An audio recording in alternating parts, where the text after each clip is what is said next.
yanar bir ışık.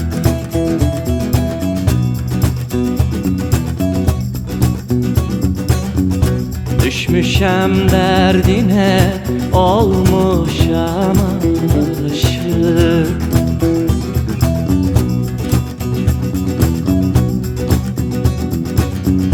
Al buğday ben isim, zülfü dolaşık. Dividim kalemim yazarım.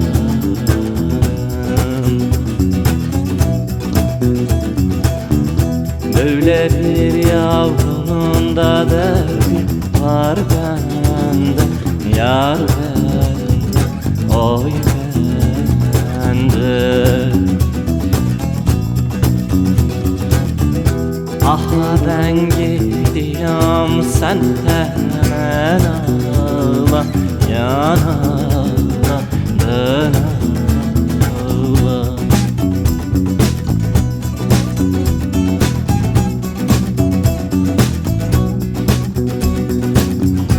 Yüce dağ başından indiremedim.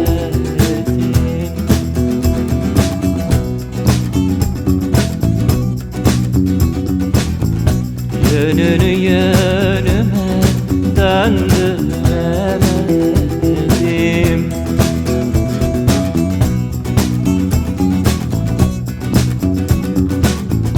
Bir güzelin aklın kandıramadım. Dividim kalemim yazanım.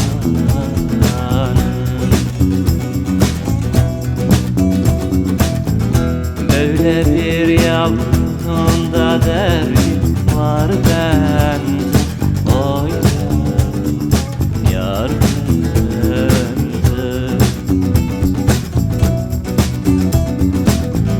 Aha ben gidiyorum, sen hemen ağla, yana